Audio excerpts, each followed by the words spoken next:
Hi, everybody. Today is Thursday, September 4th, 2025, and our friends Richard Wolff and Michael Hudson are back with us. Welcome back, Richard and Michael. Glad to be here. We had a summit in China, SCO summit, which was huge in India, Russia, China coming together. And we had regional powers, we had Iran and other Central Asian powers there talking to these superpowers. On the other hand, we had Armenia and Azerbaijan being part of that, considering the new conflicts in that region. Curious what Donald Trump and how Donald Trump reacted, and he's talking about the United States. United States, everything in the world would die. It's true. It's so powerful. It's so big, and I made it really big in the first 4 years. Then it started to degenerate with what this Biden administration did. But we've built it up to a level that I never thought we could be at this quickly. We're the hottest. We're the best financially. The money coming in is so big because of tariffs and other things, but because of tariffs. Tariff gets us even those other things. Plus, it gets us great negotiators. I settled 7 wars, and numerous of those wars were because of trade. By the way, tariffs was the main reason that India was somehow pushed toward Russia and China in the summit. After years, India went to the summit, the SCO summit. Go ahead, Michael, your take. Well, the interesting thing is that there's been hardly any coverage in the American press and even the European press about what the summit really was all about. The New York Times coverage was probably the worst. It made it seem as if the whole Shanghai Cooperation Organization and the meetings in Tianjin and Beijing were simply to discuss confrontation against the West. And to read the coverage here and in the Financial Times and others, you'd think that the meetings all were, how do we organize ourselves to threaten the West? That's all the coverage is about the military parade, which is depicted as a imminent threat to the West. What's left out is the fact that all of this focus on the military parade was to remind the world the 80th anniversary of the end of World War II in Asia, and it was to frame the whole discussions that the aim originally of the post-war economic order that the Americans strategists designed was to end fascism and introduce a fair world order based on the United Nations principles. Again and again, both President Xi, President Putin, and others kept referring to the United Nations principles of equal treatment, no interference in other countries. It was about how to reestablish this order. And of course, they recognize that this order cannot any longer include the West.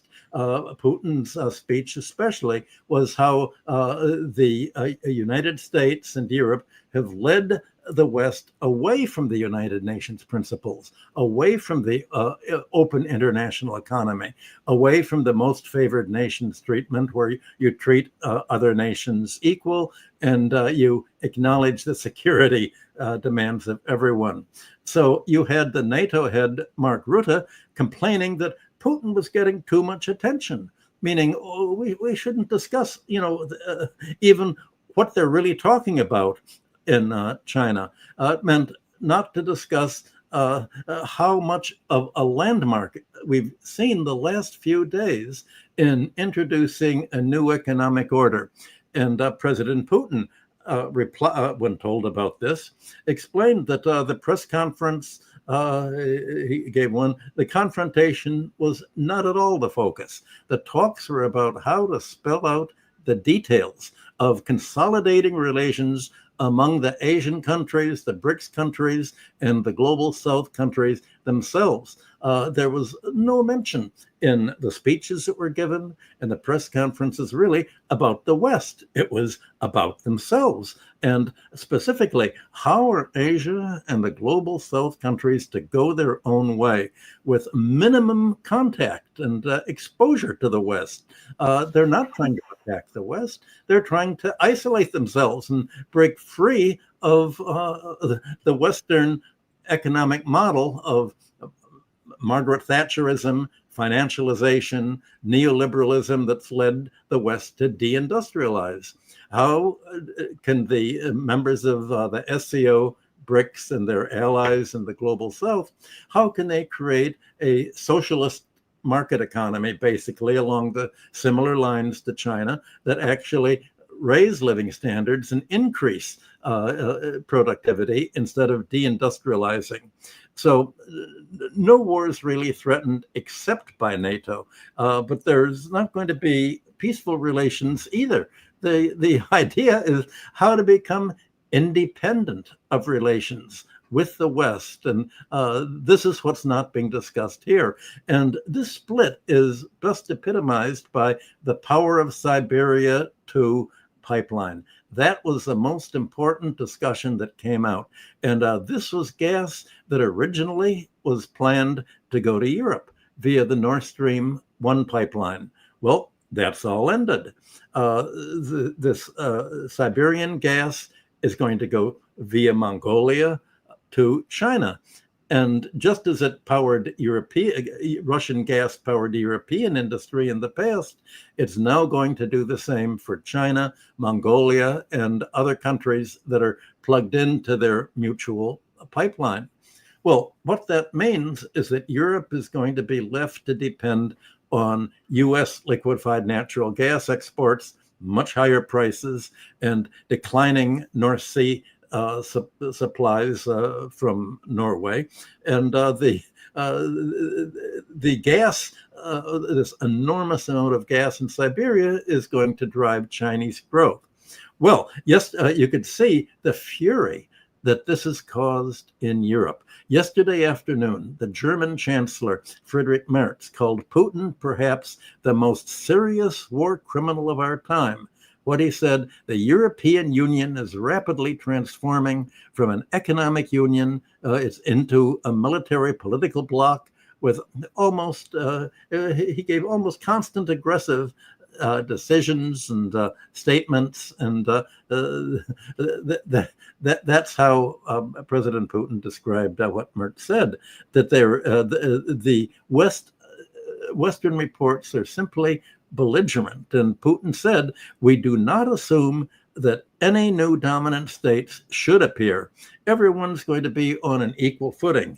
In other words, no new dominant state means we're not going to let the United States and its satellites in Europe run the world anymore, certainly not run us. But there's a recognition that, yes, the United States can run Europe, and probably Japan and Korea for the time being. But all these meetings were, how do we not get involved in that? And you quoted President Trump before. He, on social media, he wrote, President Xi, please give my warmest regards to Vladimir Putin and Kim Jong-un as you conspire against the United States of America. That was how the message of the reporting of all of this has happened. And I don't want to go on too long, but I just want to point out that the contrast between the successful consolidation of the Shanghai Cooperation Organization and the BRICS trade and investment, it stands, it's a different economic system from the U.S. destabilization, U.S. economy that's destabilizing. And that makes it very difficult for the upshot of the meetings. For, I guess, what we can discuss is if the world's dividing into these two different systems, how is this going to affect countries that have tried to have a foot in both systems, like Turkey. Well, originally people thought that India was going to be the weak part of BRICS, and that India was trying to have one foot in the U.S. economy and the other foot as much as it could with BRICS, but really representing U.S. Neoliberal interests within BRICS. Trump's tariffs changed all of that. Fortuitously, just a week before the meeting, Trump gave India no choice at all but to choose its future with BRICS and to make up with China and say this borderland up in the Himalayas where there's no real defined border, that's not important at all. What is important is our whole long-term development, and for India, the oil and gas trade that we have with Russia, refining Russian oil, and getting it, is much more important to our economy, which runs on energy and electricity that is produced by oil. That's much more important than our exports, mainly of manual labor products, to the United States. Well, Putin kept saying India needs the U.S. market. It's going to fall apart without the U.S. market. And I think President Modi made it very clear that that's not the case at all. So you have these two opposing dynamics at work. On the one hand, the BRICS and the global majority are trying to isolate themselves from the U.S. NATO, not to attack it, not to be rivals, no rivalry involved, because they're doing completely different things. Europe is militarizing its economy and deindustrializing the non-industrial sector. Asia does have to have a military overhead, but it's trying to continue to spread the Chinese successful industrial model to all of the other countries of BRICS, and to arrange these treaties that they're working on accordingly to consolidate their mutual relationships. And that's what is so upsetting to the West, the thought that other countries are not dependent on the US market, not dependent on Europe, but can actually go their own way. And it's a different system, and it's succeeding while the US economy is shrinking and the European economy is shrinking, and they are disintegrating. Yeah. Go ahead, Richard. Yes, I'd like to add to what Michael has said, with a little bit of history and then a little bit of focus on the BRICS. At the end of World War II, George Kennan and others argued that in the wake of the defeat of fascism, the next stage would have to be for the consolidation of the American empire. He did not use that language, but in effect would be to isolate, or in his words, contain the Soviet Union, which then, in his brain, included Eastern Europe. Okay. Why do I bring this up? Because history has brought us to a kind of 180 degrees. If I had to summarize what I got out of this summit in China over the last weekend, it would be that it represents a program of the containment of the West, and above all, the United States. Again, not in those words, because they go out of their way, it seems to me, not to use the language, because language matters. They don't define themselves as caught up in a great military confrontation. They don't describe themselves as the object of a great conspiracy. They don't do that. You might enjoy, as I did, what Mr. Putin said when he was shown the clip you just showed us, Nima, about, my greetings as you conspire against the United States. When asked what he thought of that, Mr. Putin had a big grin and said how he appreciated Donald Trump's sense of humor. What a remarkable way to diffuse by humor, by ridicule, the intensity of it all, the hothouse language now becomes a joke. It tells you a lot about what's going on here. Number one. Number two, the BRICS now is in a very comfortable position. And that's what this summit showed to me. For 5 years, since 2020 to right now, the gap between the size and economic wealth of the BRICS relative to that of the United States or the G7 has gotten wider and wider and wider. This is stunningly important. They caught up in the year 2020, and they are now leaving us in their rear view mirror as they move forward. That's why Michael's point is so important. Their major function now is to consolidate, to organize, to integrate what they already have, which I want to remind you, the BRICS together is more than half the population of this planet. And the G7 is barely 10% of this planet. And those numbers are very, very hard to overcome. And if you add the 5 years in which one of them grows markedly faster than the other one, I want to remind you, Germany is in recession.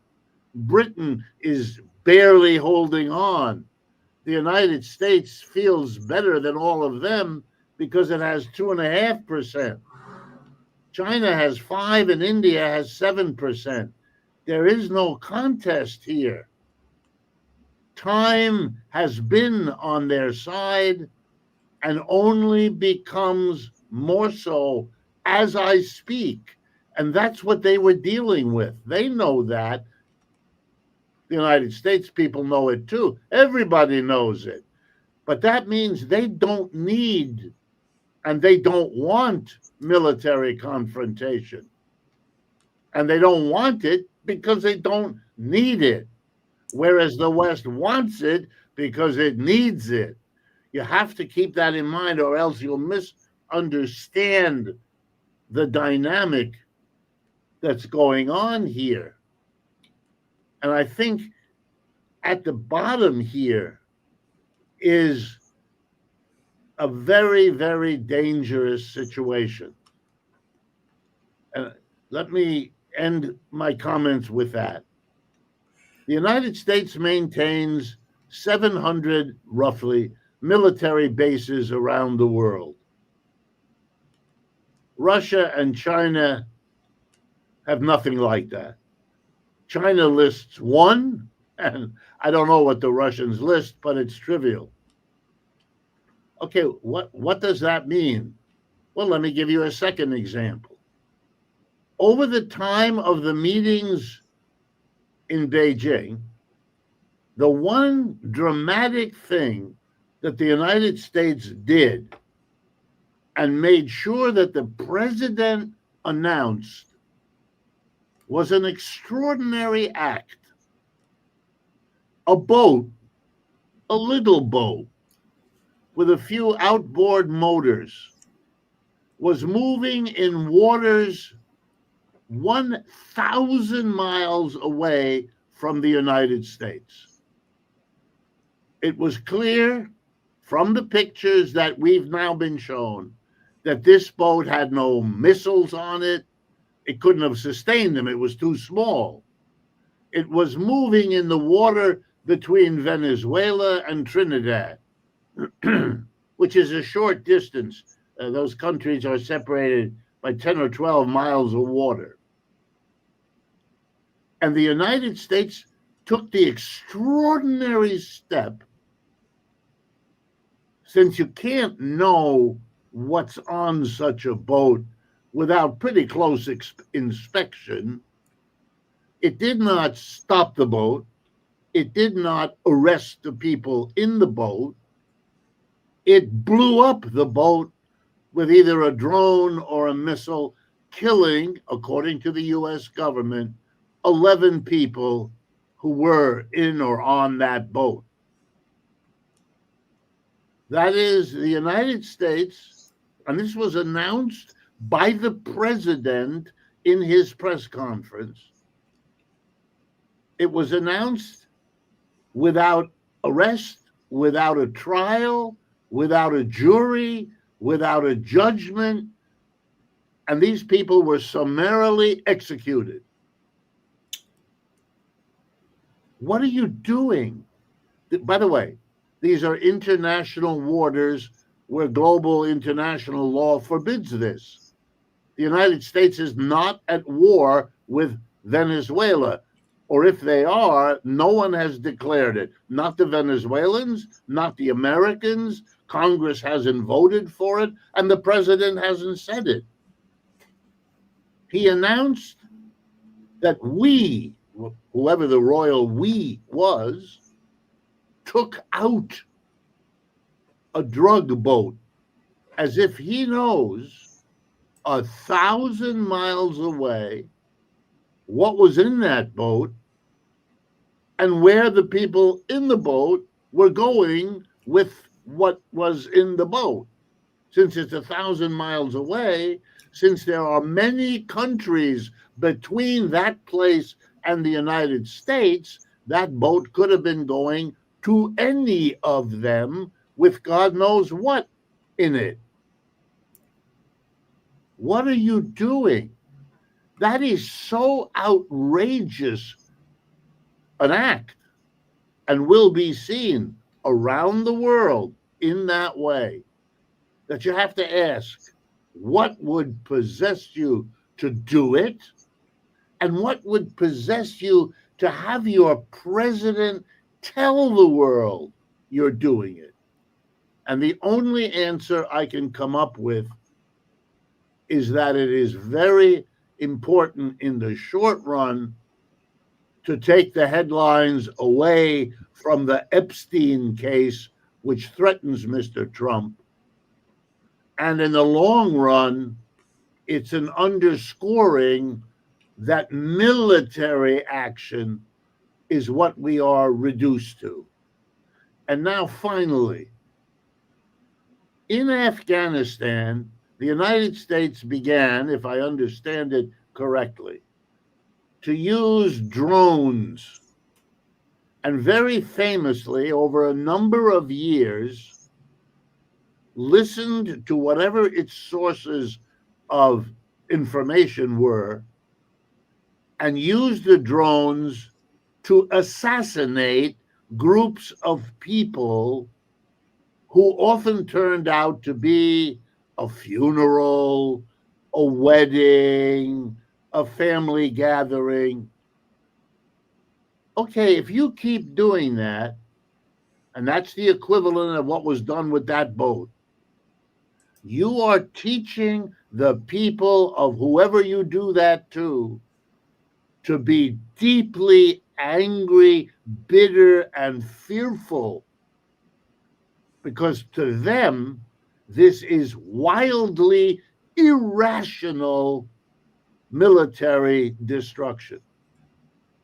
If you want to know, honestly, why the war in Afghanistan, which pitted the United States against the Taliban, was lost by the United States, because what runs Afghanistan today, friends, is the Taliban. They won, we lost. And one of the reasons was what we did there, and we seem not to have learned the lesson.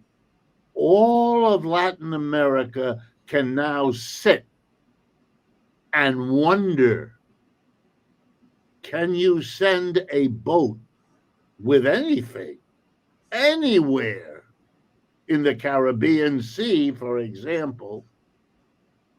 Or are you risking the displeasure of the United States, which is willing to be jury, judge, prosecutor, and executioner all at once, instantaneously, when there is obviously no imminent threat to any American anywhere?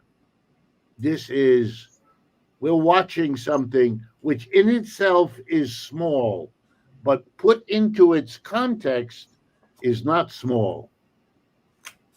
It is a dangerous sign of a reliance on military action because nothing else any longer works to deal with your problem. India is lost to us.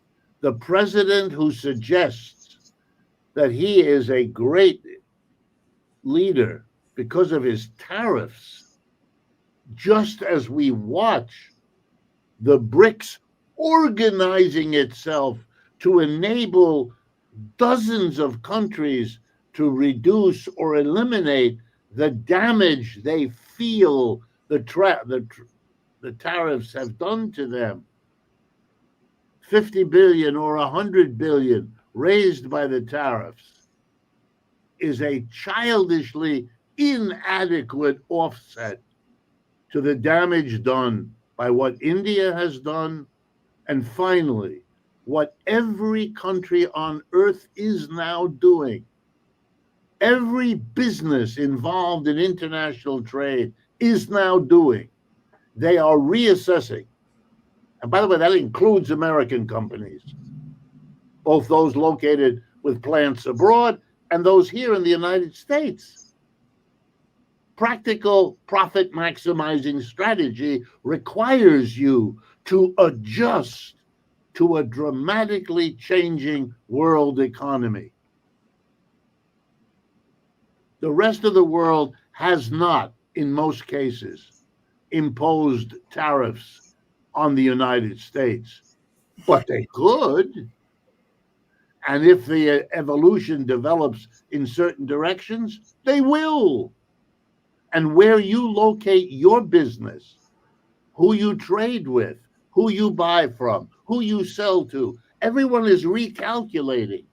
And in that recalculation, the relative importance of the West is shrinking, and the relative importance of the people who met in Beijing is growing. And the only people who will ignore that are those who are self-destructive rather than profit maximizing as they claim to be. So we are watching a changing world economy, and we're watching a meeting in Beijing that will be looked back on as a very important milestone. Mr. Trump has accelerated these changes. That's all. Michael, I want to pick up the point that you were making about the attack on Venezuela, the boat. President Trump provided the framework for why he did it. What he said was explicitly, this is only the first attack on Venezuela. It's the opening shot. And there's been a discussion, as you know, for the last few weeks about the U.S. plans to invade Venezuela, because indeed it does have a threat to the United States. And you have to understand what that threat is. The threat is Venezuela has oil that is no longer directly controlled by the United States.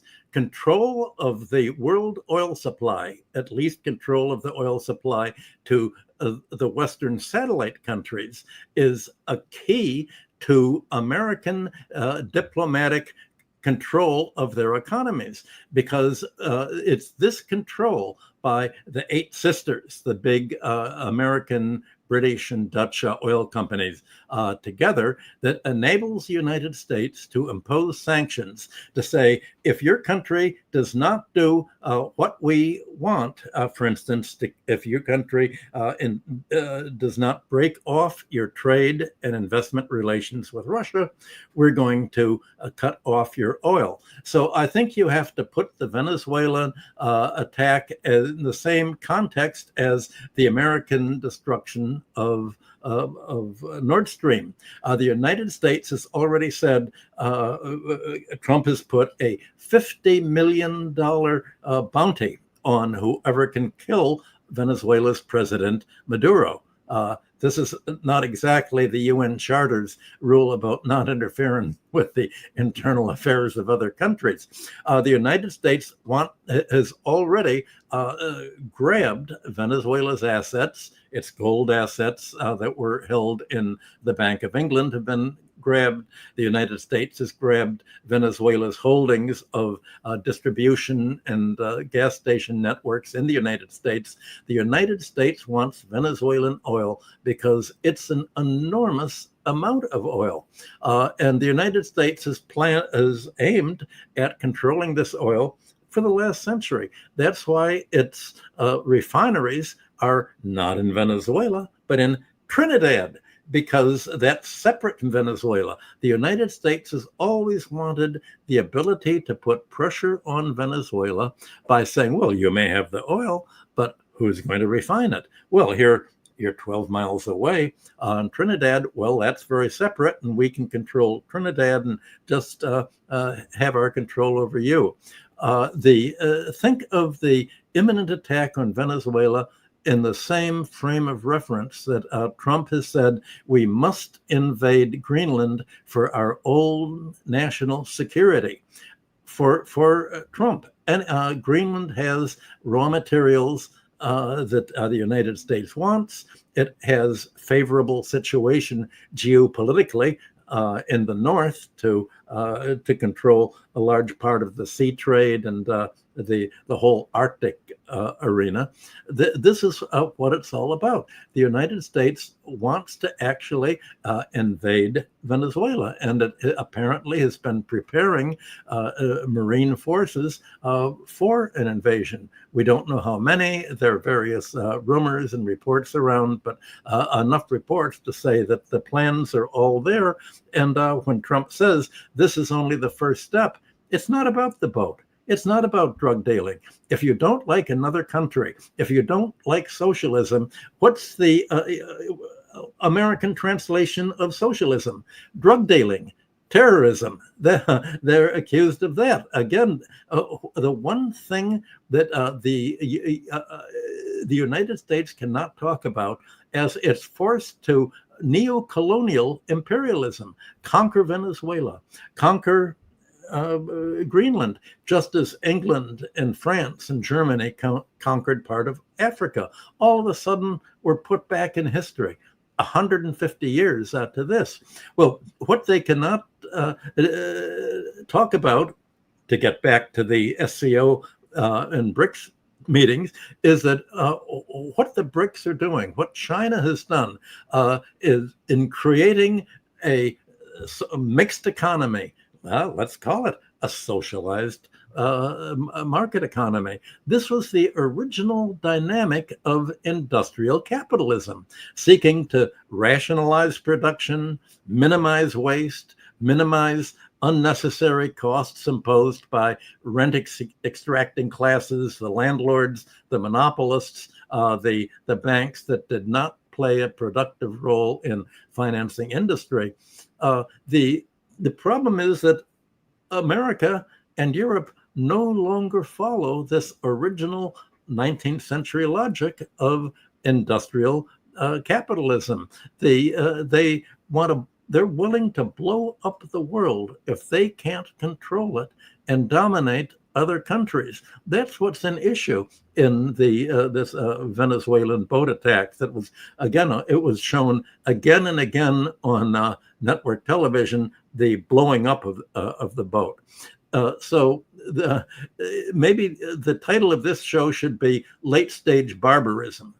That term is being used throughout much of the internet, including guests on your show, Nima, such as Alistair Crook and others. It's late stage barbarism and the willingness to attack other countries that the United States and NATO cannot control.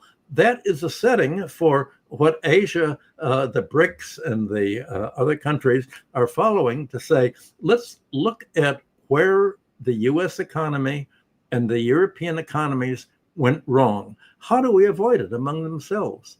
How do we create trade among ourselves and investment among ourselves and monetary relations about ourselves that are not going to lead to the kind of financialization that have destroyed the Western economies as they've taken a long detour away from industrial capitalism towards finance capitalism and financial polarization and polarizing the economies between creditors and debtors and imposing a whole overhead of debt service, of land rent, of increasing monopolies.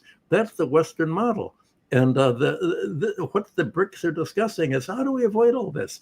And they're reinventing the wheel that Britain and Germany and France and the United States developed in their industrial takeoffs in the early 19th century.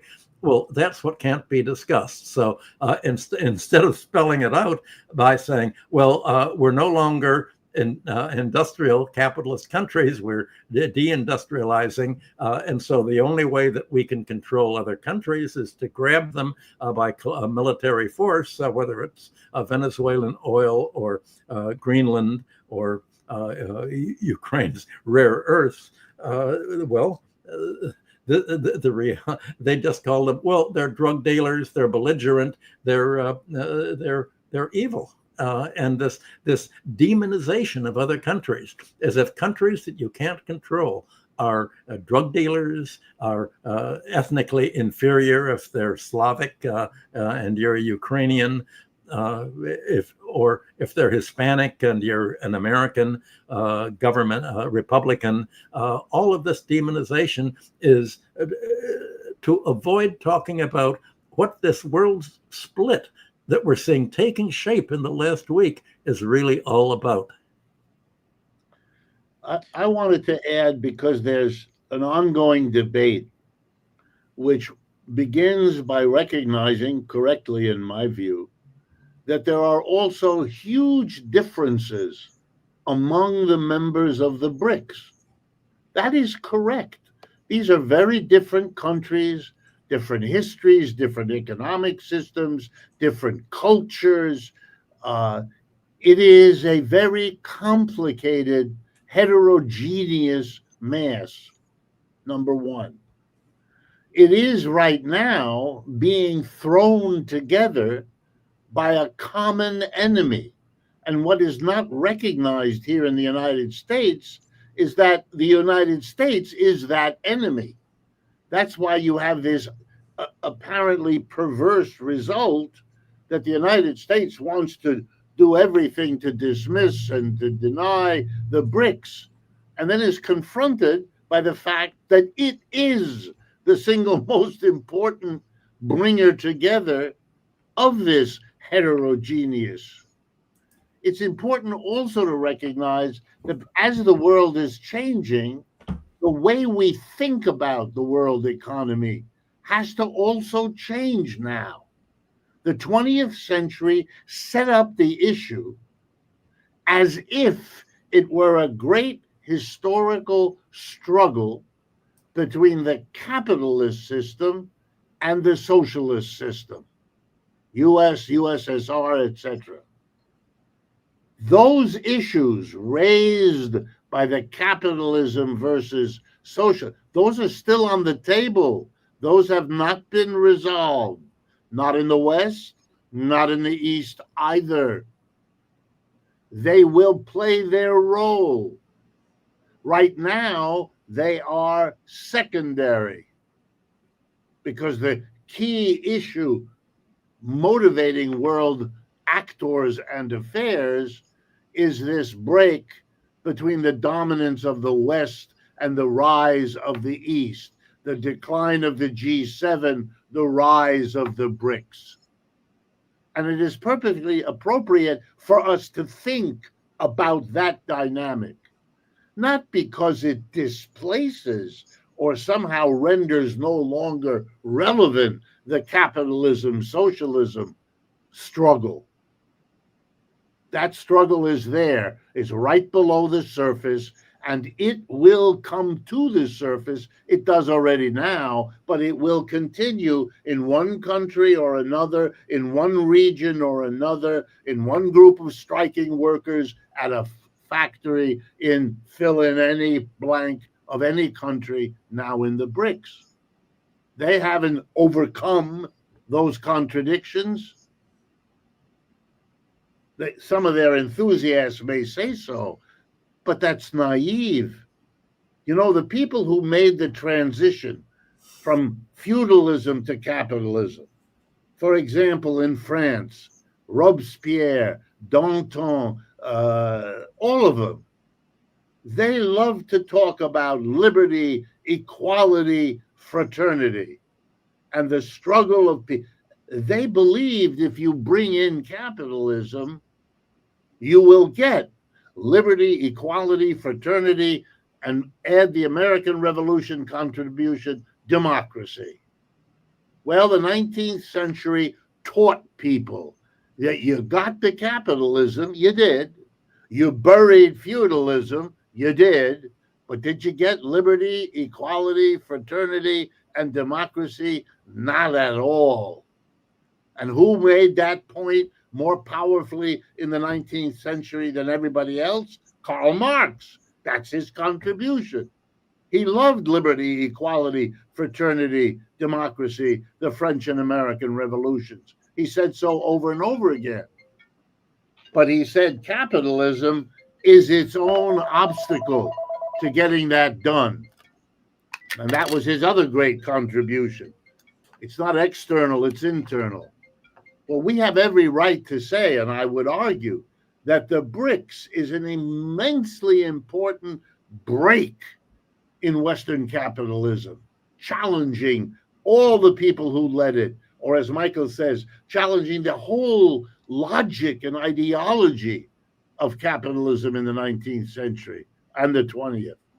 So it's, beyond words important, but it doesn't remove or erase or leave behind those other issues.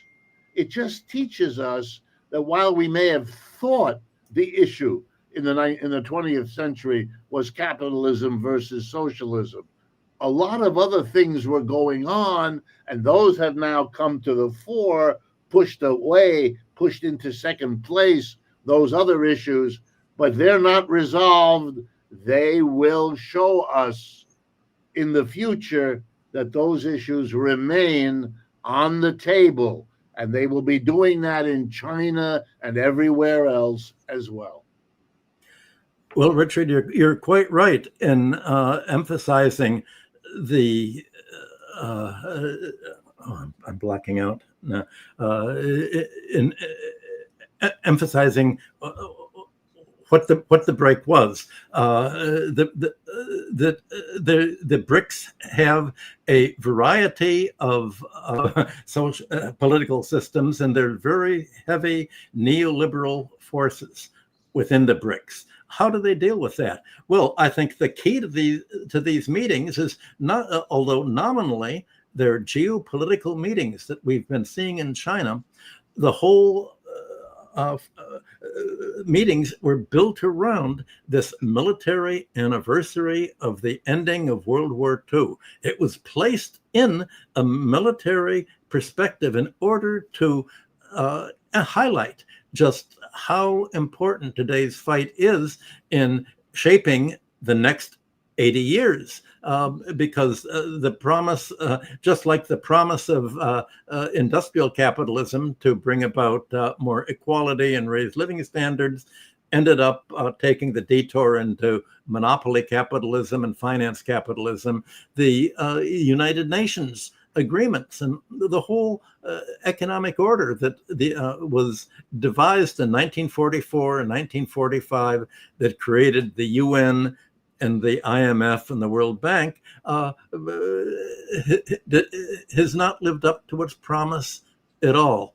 And I think President Xi's speech proclaimed at this meeting that the aim was, quote, a global government initiative.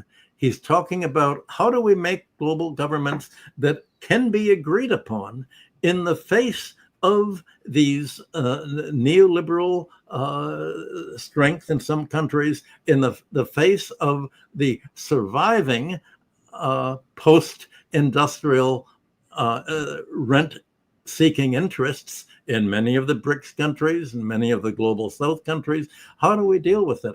All that they could deal with, that they set out to do, was let's make a set of foundational assumptions for international trade, not in non-interference was one of them. Equality among different countries, not threatening each other's national security. Equal economic sovereignty among nations was really what it was all about. Well, how can you have economic sovereignty for the global South countries, for instance, when they have the modern equivalent of what Britain and Europe had, the survival of feudalism, the survival of a landlord class, land rent, a survival of monopolists. Well, what the global South countries have as their legacy that's just as serious as feudalism is the legacy of foreign ownership of their raw materials, resources. What Europe, England, Germany, France, what they sought in Africa was not to replicate themselves, not to spread the industrial capitalism that marked the industrial takeoff of Europe, but they sought rent-seeking. They sought to create their own sort of rentier economy, very much as much of a straitjacket as feudalism was. They wanted control. They wanted resource rents for oil, for mining, for monopolies in transportation, such as the European investment in canals and railroads and other basic infrastructure. From the very beginning, European and then American investment in the global South took a completely different form than investment in continental Europe and the United States itself. It was all rent-seeking. Well, this is the legacy that the BRICS countries have to deal with, because this legacy has created client oligarchies in many of the southern countries. Well, this was a problem that they were worrying about until last week about India. Where does India's sort of mixed economy and mixed geopolitical identity lie? Well, they were able to solve that. They're going to have to solve this problem that you point out of different economic systems throughout the BRICS and global South countries. The only way that they can make a beginning in this is to say what we can agree upon is de-dollarization, using each other's currencies, not the dollar, creating China is going to be the major investor in an international bank and create trade relations. That has to be the beginning. How they deal with each other before they can deal now.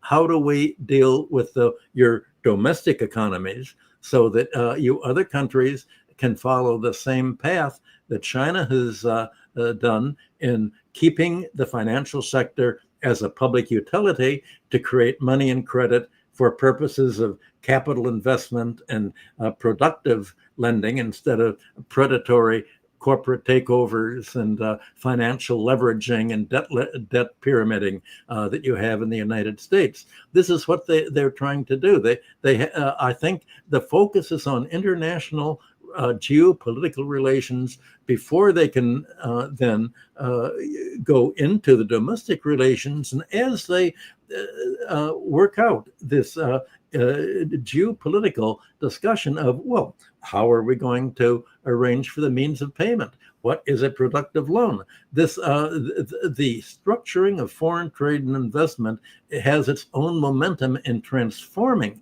these internal economies to free themselves from the Western neoliberal sort of rent-seeking, financialized, predatory economy that you have here.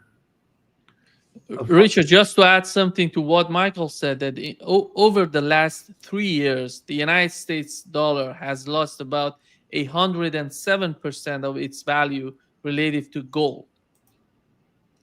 And this is, I think, the main point that Russia and China and other countries are trying to build on their economy. The main goal is to build on the value of gold.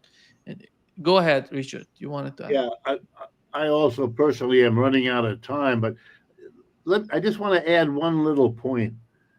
I think we're going to see what Michael has just alluded to. We're going to see, and the whole world will see, how exactly China and the BRICS are going to handle the economic issues that the whole world confronts differently. They're going to see it step by step.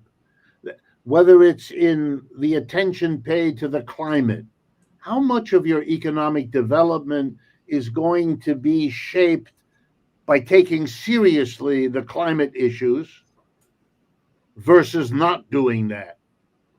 It's already evident. How much of your work is going to be taken in making sure that the inequality of wealth and income stops increasing and starts tangentially, decreasing, taking deliberate steps? And there is some evidence. And the last one that I think is the one that may do the trick is how you're going to integrate artificial intelligence. In the West, it is a threat to employment. And the reason for that is that capitalists use AI, if they use it at all, if they install it, because they can fire workers and replace them with AI. If you have 100 workers doing a task and AI enables them all to do a bit more, you can fire 50 of them and they can get as much done as the remaining, as they used to take 100 for, okay? And you'll see that. And that's why there's the alarmism and the anxiety about the employment. But of course, there's an option. If the AI makes you doubly productive, as in my example, the alternative is that everybody keeps their job, but works 4 hours a day, not 8. Then you get the same output, all the same numbers, the same profit. It's all the same, but the AI has been used to enhance the leisure of the majority, the working class. Okay, those are the two poles. Fire half the workers or keep them all and give them a half-time job, paying them the same, because all the numbers work out. The profits the same, output's the same, revenue's the same, wages the same. Half the work, same wages. Workers would love it. Well, those are the two poles. You can do anything in between. That's going to be a decision that more and more countries are likely going to make. And it's going to separate those who are in general serious about the old socialist objectives and those who are not. And that's going to become an issue of contention inside every economy. That's what I mean by saying we haven't left the world of capitalism versus socialism. We're actually closer to making that a real struggle on the ground every day than we were We just didn't understand it. We thought the struggle was X, it's actually Y. That's how I think we should think about the significance of the whole BRICS movement. However, I am sorry, I have another thing. I wish you all well, and I will be ready to go next Thursday without a limit. Yeah, thank you, Richard. See you soon. Michael. Well, I think that Richard has put his finger on the Yeah. point that yes, it's a clash, but not so much between socialism and capitalism, because what does capitalism mean? It's really between socialism and finance capitalism, because back in the late 19th century, all of the writers in capitalist economies believed that the trajectory of industrial capitalism was going to be toward a mixed economy, which was, and they all used the word socialism. It meant something different, as we've talked about, to different people. There were many kinds of socialism: anarchist socialism, libertarian socialism, mutual aid socialism, Christian socialism, John Stuart Mill's socialism will tax the landlords. Basically, that's the common denominator of classical economics. And the socialism was expected as part of the dynamic of industrial capitalism itself. That all ended after World War I. And you could look at the SCO and BRICS and the Global South countries. You can look at what's happened in the last week is setting the stage for a resumption of this whole idea of a market economy, a capitalist, a state capitalist economy, a market, a mixed economy, as you have in China. And as Lenin described in his new economic policy of 1921, you need you're always going to need a kind of mixed economy. And you're also going to need a tax system, a tax uniformity among the countries that are doing trade and investment, so that the tax system is based on taxing rent, economic rent, that is unearned income, land rent, monopoly rent, natural resource rent, and financial speculation, by keeping, and there's always going to be some sort of rent because some localities have a better location. There's always going to be a natural monopoly in the form of basic public infrastructure, transportation, communications, healthcare, education. These potential rent extracting sectors are going to be kept in the public domain, capped by finance. And as long as finance is used for, along with the fiscal system, to shape how economies operate, that is going to be what the discussions and arguments and theory of economic development for the next few generations is going to be all about.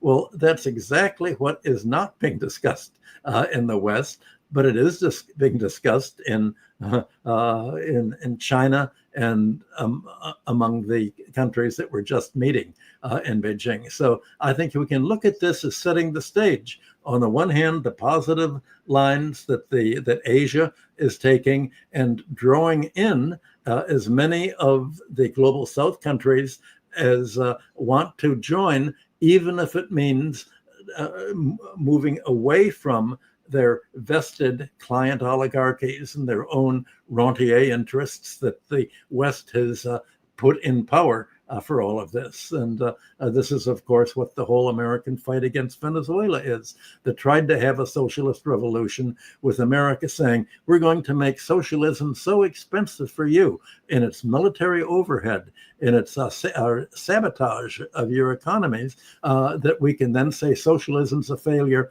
because we are able to destroy socialist economies. Well, the BRICS countries, the Shanghai Cooperation Organization have said, you are not going to be able to do to our economies what you have just been doing to Venezuela, and what you're threatening to do to Greenland. We are going to isolate ourselves from you. We're not going to fight with you. We will defend ourselves. If you attack us as you're attacking Russia in Ukraine, if you're attacking us because of the path we're taking, then of course there's going to be a fight. We don't want to fight. We just want nothing to do with you. You're a different system. You're late stage barbarism, and we're going our own way. I think that is what is shaping the next generation globally. Yeah. Thank you so much, Michael, for being with us today. Great pleasure as always. Thank you for having me, Nima. This was the right discussion to have at this time.